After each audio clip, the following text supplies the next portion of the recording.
இப்பொழுது துபாயில் உள்ள அமீரகத்தில் உள்ள துபாய் பாலைவனத்தில் நான் நின்று கொண்டிருக்கிறேன். கழிந்த 35 வருஷமாக நான் இங்கு துபாயில் பணிபுரிகிறேன். ஒரு சாதாரண தொழிலாளியாக வந்த நான் இன்று துபாயினுடைய வளர்ச்சியை கண்கூடாக பார்த்து ரசிக்கிறவன், அதை அனுபவிக்கிறவன். ஒரு தொழிலாளியாக வந்த நான் இங்கு இப்போது ஒட்டகங்கள் மேய்ந்த இந்த பாலைவனமானது இன்றைக்கி எப்படின்னா ரோல்ஸ் ராய் போன்ற கார்கள் வருகின்ற இடமாக மாறி இருக்கிறது.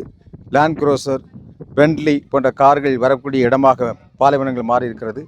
காங்கிரீட் காடுகளாக மாறி இருக்கிறது. லட்சக்கணக்கான மக்கள் வாழக்கூடிய தகுதியுள்ள ஒரு நகரமாக இந்த பாலைவனங்கள் மாறி இருக்கிறது. உலகில் தலை சிறந்த கட்டடம், உயர்ந்த கட்டடம், இந்த வேர்ல்டு ஹிஸ்டரியில் உள்ள முதல் கட்டடமும் இந்த பாலைவனத்தில் உருவாக்கப்பட்டிருக்கிறது. அந்த அளவுக்கு சிறப்பு வாய்ந்த நகரத்தை இந்த துபாய் நகரத்தில் இந்த அளவுக்கு பாலைவனம் சோலைவனமாக மாறிய காரணம் நம்ம தமிழர்களுடைய இரத்த வேர்வையும் அவருடைய உழைப்பும், அது மறக்க முடியாது. எனவே துபாய் யாரும் கெட்டுப்போனார்கள் என்று சொல்ல முடியாது. துபாயில் கொட்டி கிடக்கிறது வாய்ப்புகள். சாதாரண மக்களாக வந்தவர்கள் மிகப்பெரிய தொழில் அதிபர்களாக மாறியிருக்கிறார்கள். ஆயிரக்கணக்கானவர்களுக்கு வேலை கிடைக்கக்கூடிய திறனாளாக மாறியிருக்கிறார்கள். எனவே தமிழர்கள் துபாய்க்கு வாருங்கள், வாய்ப்புகளை தேடி வாருங்கள். உண்மையிலே இங்கே வாய்ப்புகள் கொட்டி கிடக்கிறது. நியூ டெக்னாலஜி, புதிய டெக்னாலஜி பிரகாரம் படி நிறைய வாய்ப்புகள் கொட்டி கிடக்கிறது. அரசாங்கமும் திறமையானவர்களுக்கு வாய்ப்புகளை அள்ளி அள்ளி கொடுக்கிறது. எனவே இந்த கொரோனா நேரத்திற்கு பிறகும், கொரோனா நேரத்திலும் தி ஹாப்பியஸ்ட் சிட்டி என்று சொல்லப்பட்டது துபாய் தான்.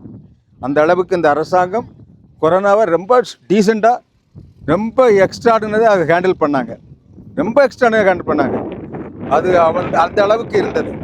அதே போல் இப்பொழுது பக்கத்து இந்த வளைகுடா பரப்பில் ஒரு சேலஞ்சான, ஒரு சர்வதேச அச்சுறுத்தல் உள்ள ஒரு இடமாக ஒரு சில சங்கடங்கள் வந்தாலும், போர் சூழல் இருந்தாலும், இங்கு வாழ்கிற மக்கள் எல்லோரும் மகிழ்ச்சியாக வாழ்கிறார்கள்.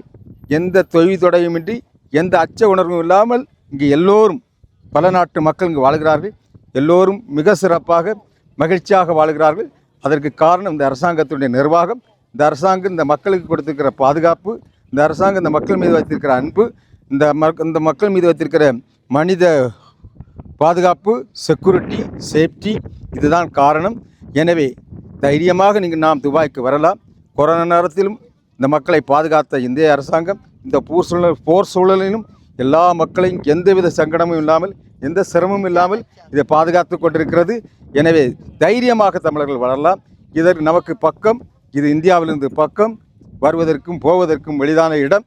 எனவே தமிழர்கள் வாய்ப்புகளை பயன்படுத்தி கொள்ளுங்கள். பக்கத்திலே நீங்கள் ஒட்டகங்களை பார்க்கிறீர்கள். இந்த ஒட்டகங்களெல்லாம், ஒட்டகம் மேய்ந்த இந்த இடங்களெல்லாம் இப்பொழுது மாபெரும் நகரங்களாக, மேற்கு தொடர்ச்சி மலையில் இருக்கிற காடுகளைப் போல காங்கிரீட் காடுகளாக மாறிக்கொண்டிருக்கிறது.